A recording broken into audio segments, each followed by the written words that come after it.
Halo. Hai Bebels Friend. Edisi kali ini nih episode keberapa ya kita ya? 3 ya? 3. Ya, Hai Bebels Guest Bebas kita Friends. hari ini, itu udah ada namanya tuh. Kakak Juli Tompodung. Langsung tutup. Hai. Hai. Nanti Lia mulai tanya-tanya, aku mau jelasin dulu aja nih. Kakak Juli adalah lulusan S1 Hukum dari Universitas Yellow Jacket ya, Universitas Indonesia. Jelas ya, lulusan hukum pernah bekerja sebagai lawyer atau pengacara. Dan tapi lately malah Kak Juli bilang katanya 50% dari karirnya lebih ke HR. Dan HR-nya adalah di industri oil and gas. Nah, Bebas Friends kan tadi mikir ya, ini kemarin kan udah ada HR yang ngapain kok ada Kak Juli lagi, HR lagi gitu. Nah, ini inspirasinya beda. Salah. Kita mau ambilnya dari sisi HR apa ya namanya ya, core timnya Industri migas ya. Ya, core timnya dari industri oil and gas. Kita yakin banget kan banyak anak-anak Indonesia tuh kalau kerja tuh majority mana sih? Mau jadi ASN ya sekarang ya. Apa namanya tuh? Yang dulu kita sebutnya PNS. Habis itu ini aku tidak mengurutkan ya gitu, tapi ini yang kayaknya hot in the market gitu. Kayaknya anak-anak pengennya di situ kalau kerja. Nah, yang ini juga pasti anak-anak Indonesia tuh pada ngejar nih, karena katanya oil and gas gajinya gede, benefitnya banyak. Kerjaannya dikit. Aku nggak bilang, aku nggak tahu. Makanya kita hadirin Kak Juli nih gitu, karena kita pengen anak-anak Indonesia, teman-teman Bebels Friends di luar sana yang nanti mau kuliah gitu ya, atau mulai mencari pekerjaan, lebih ngerti nih kalau di oil and gas main core-nya, timnya yang jadi tim utamanya itu biasanya datang dari fakultas apa sih? Dan nanti jadi tahu nih mau kuliahnya apa kalau emang mau masuk di oil and gas. Habis itu kalau kuliahnya itu nanti di kantornya oil and gas dijadikan sebagai apa? Maksudnya jabatannya apa, title-nya apa gitu ya. Nanti juga kita pengen minta Kak Juli jelasin kira-kira kalau misalnya kita karakternya harus kayak gimana sih supaya bisa fit dengan culture-nya dari oil and gas company gitu ya. Kira-kira gitu. Nah, silakan deh Ibu Natalia, masa Ibu? Silakan ditanya Kakak Juli. Oke lah, harus banget ya panjang gitu ya Ibu Oh iya Irianti iya Tobing. iya. Iya, ini kan Iya. pertanyaan yang ada di benak kami sebenarnya untuk Bebels Guest. Gimana sih ceritanya kok sampai kecemplung di HR migas gitu ya, padahal S1 hukum gitu. Nah, ini emang udah direncanakan dari awal sebelum kuliah atau ada kisah apa gitu, boleh sharing nggak Kak? Ya, oke. Thank you Iren and juga Natalia udah Iya. diundang ke sini. Jadi malu nih aku loh Sama-sama. sebenarnya mau share nih. So my background is law, tapi kenapa akhirnya kecemplung di HR gitu ya. Jadi biasalah kalau lulusan fakultas hukum itu setelah lulus pasti masuk law firm lah ya, tempat belajar banyak hal. Karena di law firm itu exposure untuk ketemu klien, pegang case-case itu banyak. Nah, in my case, setelah saya lulus, saya join law firm yang namanya KCA, Kemal Syahsembi dan Aprilin. Dan pada saat itu banyak case tentang, jadi selain saya pegang corporate banking, belajar sedikit tentang litigasi, banyak juga case-nya yang tentang ketenaga kerjaan. Jadi mau nggak mau belajar tuh yang namanya undang-undang tenaga kerja, peraturan-peraturan ketenaga kerjaan gitu. And then after 4.5 years, I decided I want to move to corporate. Jadi waktu itu ada tawaran dari dari klien. Dibajak klien berarti lu ceritanya ya. Judulnya dibajak klien. Jadi untuk masuk di HR gitu kan, dengan background yang saya punya adalah mengetahui peraturan perundang-undangan ketenagakerjaan gitu. Tapi waktu pada akhirnya waktu direkrut itu, role-nya waktu itu adalah sebagai representative officer yang mungkin kalau sekarang namanya HRBP ya, business partner. Jadi megang satu gitu. business unit, megang satu Aku kan masuk ke company, ada satu perusahaan Jerman, terus dia punya banyak bisnis unit, jadi aku pegang satu bisnis unit, dan itu pegang employee-nya ya dari A sampai Z, mulai dari rekrut sampai nanti segala macam transaksi HR-nya, cuti apa itu tuh ke saya. Jadi saya belajar HR di situ pada saat itu, gitu. And after that, I think I want to learn more about HR, dan sampai sekarang deh jadinya di HR. I join Migas tuh 10 years ago, itu juga nggak sengaja. Jadi kalau tadi ditanya direncanakan, nggak ada yang direncanakan. Aku cuman ikutin flow aja gitu ya. Jadi ada opportunity. Waktu itu ada teman yang mau keluar dari tempat kerjanya, terus dia nawarin aku. Tadinya aku nggak mau, terus akhirnya worth it lah untuk dicoba. Ya udah, akhirnya masuk, dan akhirnya sampai sekarang deh aku ada di industri yang sama.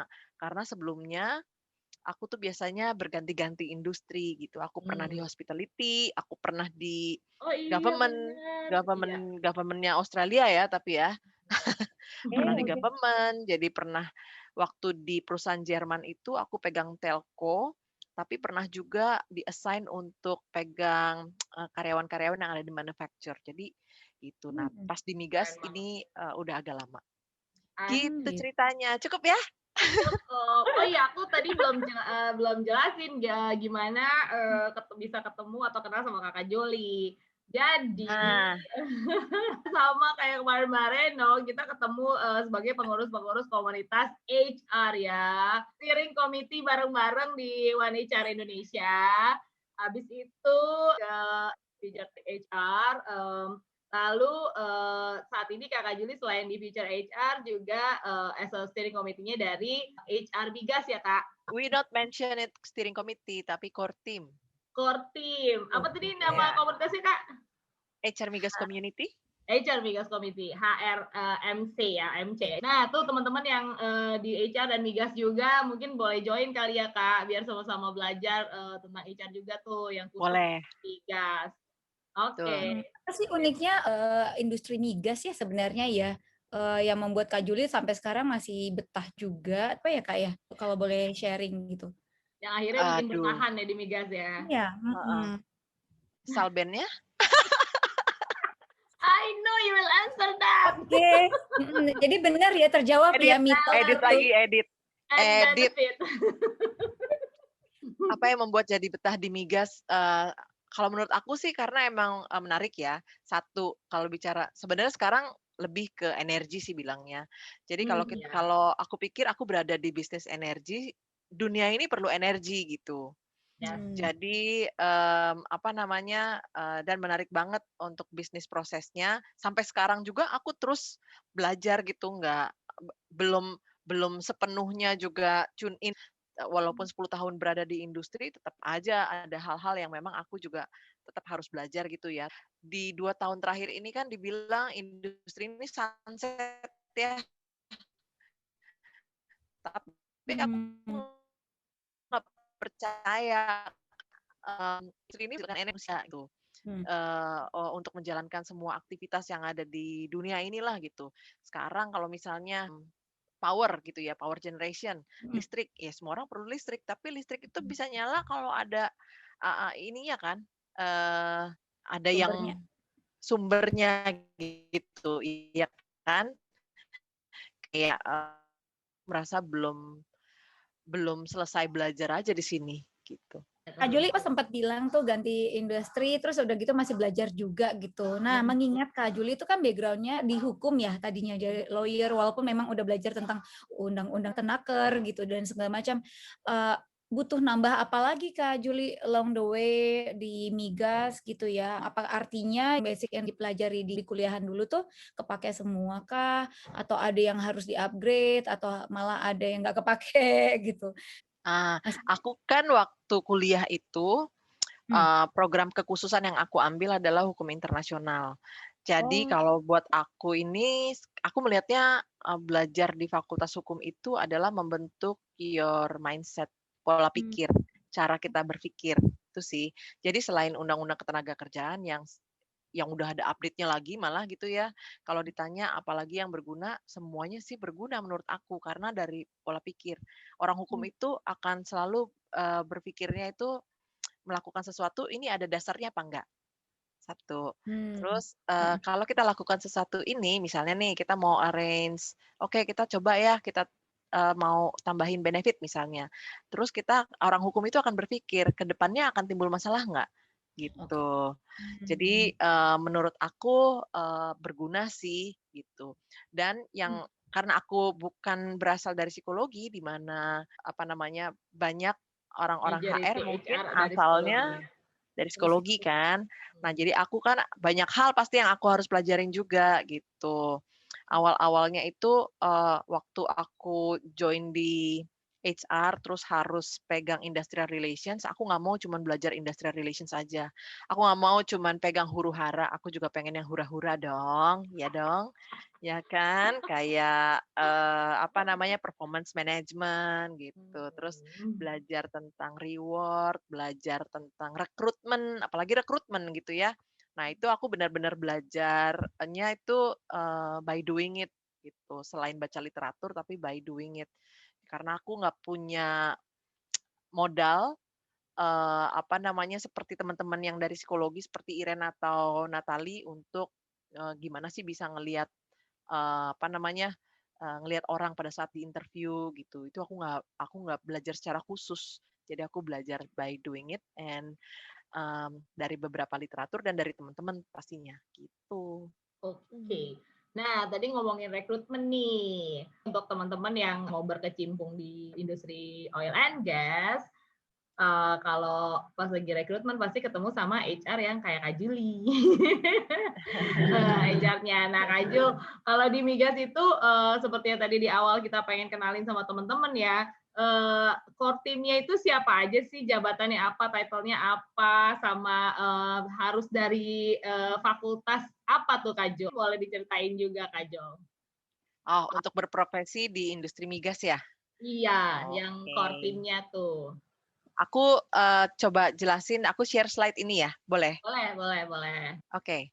Jadi kalau di industri migas, Ya, aktivitasnya itu kalau kita ngomong industri migas ya, aku sih ya. mostly memang ada di upstream, mostly. Kegiatannya itu mulai dari upstream, dari hulu sampai ke hilir. Jadi kalau misalnya teman-teman tahu, di hulu itu kegiatannya ada eksplorasi dan produksi. Nah, Oke. biasanya jadi kalau udah dengar ada yang namanya E&P company, itu maksudnya exploration and production company, gitu. Jadi kalau eksplorasi itu nyari dulu nih, sumber minyak magasnya di mana nih, Oke. gitu, ya kan. Ya, Ada yang onshore, ada yang offshore. Offshore itu yang seperti gambar ini nih. Nah, offshore di bawah laut, ada juga yang onshore oke. di atas permukaan, gitu ya. Oke. Terus kalau udah nemu cadangan minyak dan gasnya, Mhm. mmm, kegiatan selanjutnya kan adalah diproduksi. Produksinya itu melalui aktivitas drilling, gitu. Jadi Oke. di-drill, diambil, dikeluarin nih minyak gas buminya. Ya. Lalu kemudian ditransportlah lewat pipeline dan juga ada apa namanya kalau kalau ada yang namanya refinery. Nah, ini juga ada perusahaan sendiri nih bisnis bisnis apa namanya di refinery, terus ada shipping, transport. Nah, kemudian nanti di hilir, itulah kalau teman-teman beli bensin, ya kan, itu udah di hilir Oke. tuh, Oke. udah selesai di-refine, udah jadi bahan bakar lah kalau udah di Ya, hilir. ya, Jadi ya. aktivitasnya tuh banyak makanya kalau bilang mau berprofesi di industri migas, mau di mana? Mau di hulu, mau di midstream, atau Oh, di downstream. oke. Selain itu ada juga perusahaan-perusahaan yang kita bilangnya perusahaan penunjang, gitu ya. Perusahaan penunjang itu adalah, eee, aku nggak berani nyebut merek sih di sini soalnya nggak apa, Iya. nggak ngomong dulu sebelumnya. Tapi perusahaan Ya, penunjang adalah perusahaan yang menunjang kegiatan-kegiatan, biasanya kegiatan, eksplorasi dan produksi. Jadi oke. seperti sebelum aku di tempat yang sekarang aku kerja di Neptune Energy, itu adalah E&P company, tapi sekarang belum beroperasi belum jadi operator di Indonesia, jadi kita masih partner untuk mengelola blok di Kalimantan Timur, aset yang ada di Kalimantan Timur.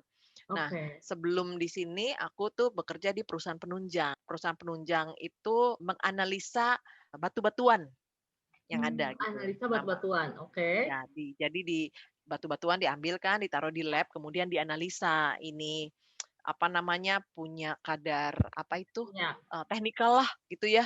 Nah oke. itu namanya kegiatan yang ada di perusahaan penunjang, biasanya menunjang untuk aktivitas yang ada di hulu gitu.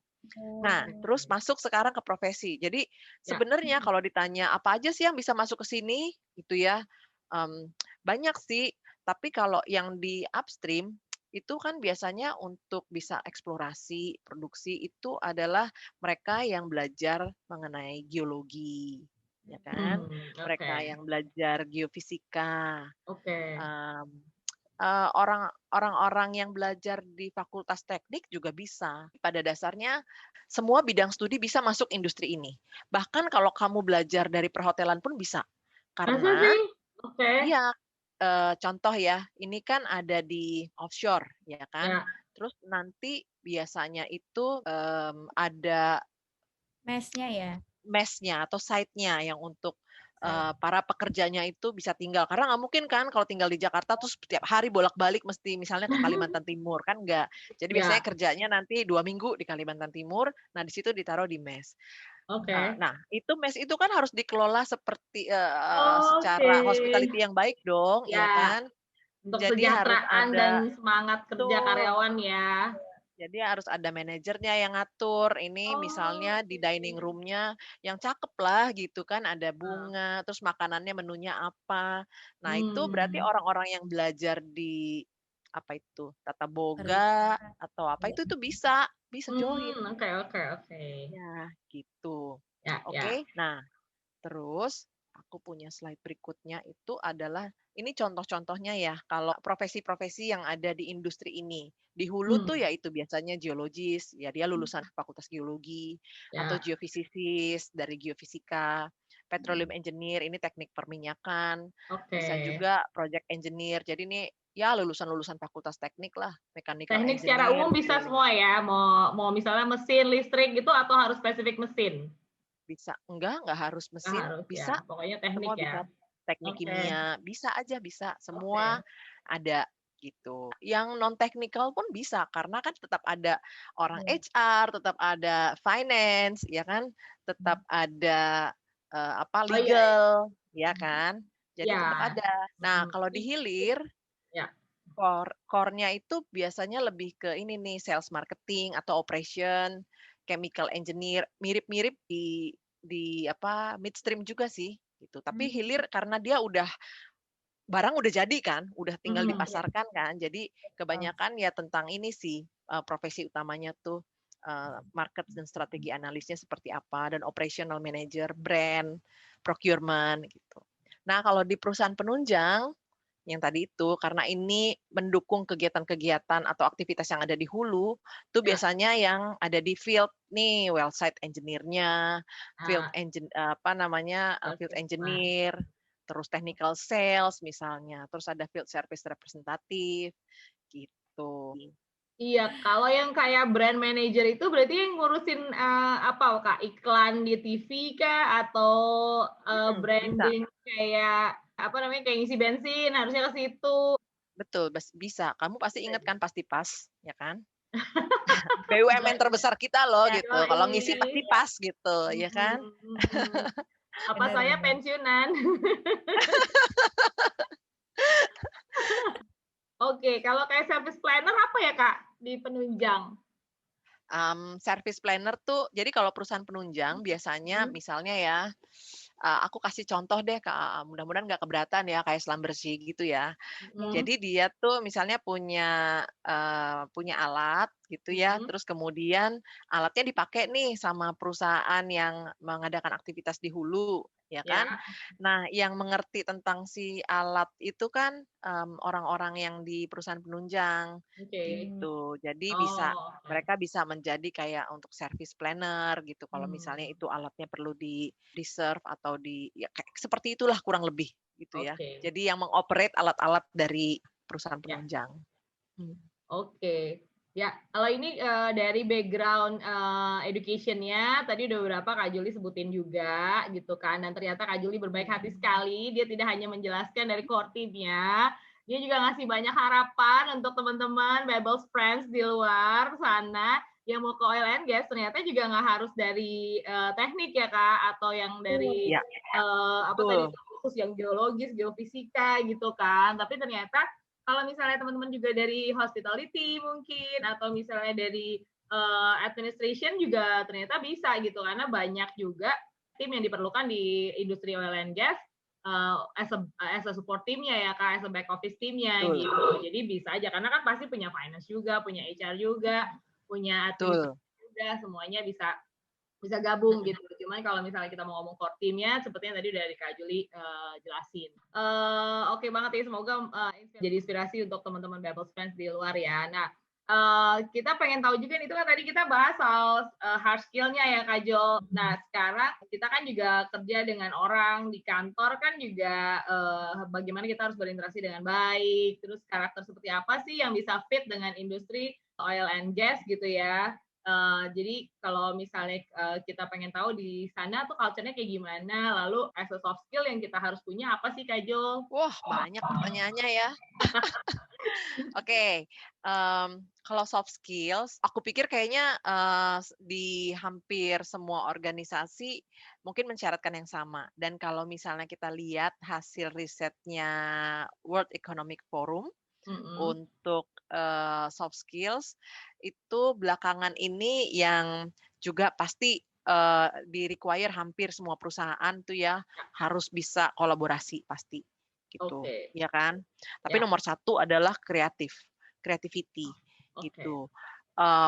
Walaupun sepertinya industrinya kok seperti kayaknya kegiatannya itu-itu aja gitu ya, Hmm, tapi creativity tetap diperlukan gitu. Dan aku pikir kayaknya nggak cuman di industri kreatif aja diperlukan, apa namanya, orang-orang yang kreatif. Di industri migas juga tetap diperlukan orang-orang yang kreatif gitu, problem solver, apalagi kalau udah ada, masalah. Karena di industri migas tuh yang paling pertama terutama ya, kegiatan hulu, itu yang sangat dijunjung tinggi adalah safety pertama. ya, Gitu. Karena industri ini kan industri yang, high risk, high investment.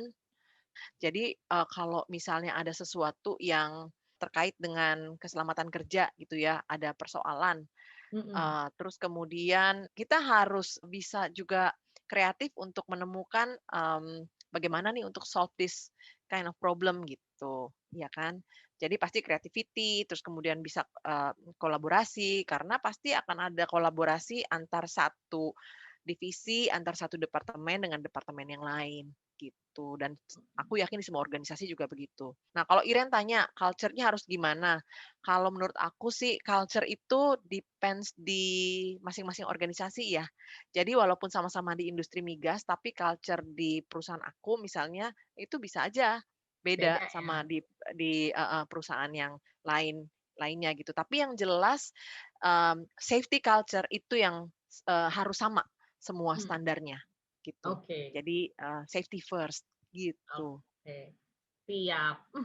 Jadi juga menarik ya, maksudnya I'm a bit surprised juga sih ketika Kak Juli menyebutkan kreatif gitu ya, karena itu rasanya harusnya untuk industri kreatif aja ya, kayak advertising agency mungkin gitu ya, Hmm, digital agency gitu. Ternyata juga creativity itu dibutuhkan juga di industri yang menurut kita kayaknya nggak perlu deh, karena kan semuanya udah by the book, by the rules gitu kan, nggak mungkin juga lo mau explore kanan kiri yang terlalu bagaimana gitu ya. Ternyata talking about being a problem solver ya, you need to be a creative gitu ya, you need to be a creative person gitu, nggak mencoba itu aja ya, tapi harus betul. explore many ways gitu kan, supaya bisa dapet yang terbaik gitu ya.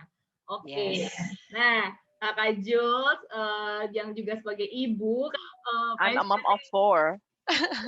keren banget. Eh, Jadi mau sharing katanya ke teman-teman Bubbles Friend, apa sih ekspektasi sebagai orang tua gitu ya, supaya anak tuh bisa maju di industri kerja ya, maksudnya di dunia kerja gitu. Dan juga mungkin bisa wejangannya sebagai HRD migas gitu ya, untuk teman-teman yang pengen terjun di dunia atau di industri migas, apa tuh Kak Jules? Pesan dan wejangannya tuh.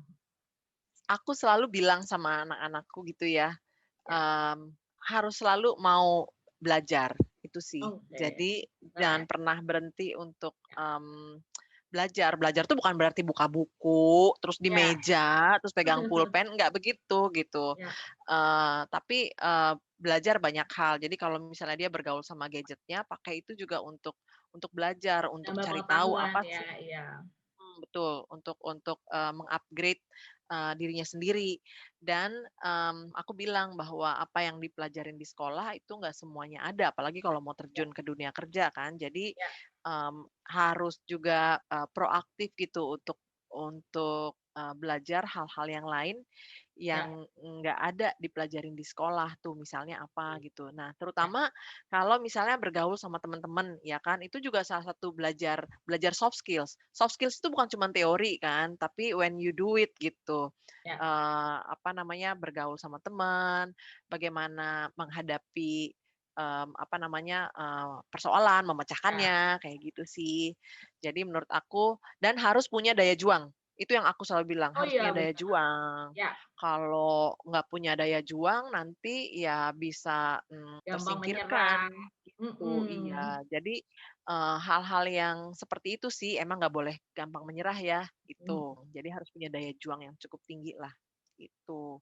Untuk para pencari kerja, untuk ke dunia migas sama yang mau kuliah apa.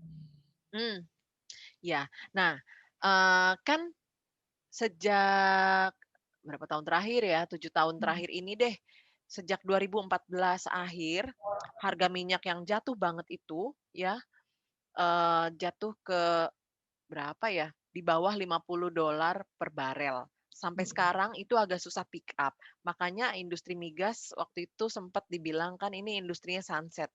Tapi kalau ini sunset gimana ya mau dapetin energi gitu kan. Jadi, mulai saat itu tuh rekrutmen udah mulai, terbatas, malah kalau Ya. mungkin teman-teman ngikutin berita, banyak yang kena layoff mungkin, ya kan. Nah, sekarang harga minyak pun masih, masih belum berada di level yang dulu waktu aku join itu $110 per barel, sekarang masih Wow. 60 gitu.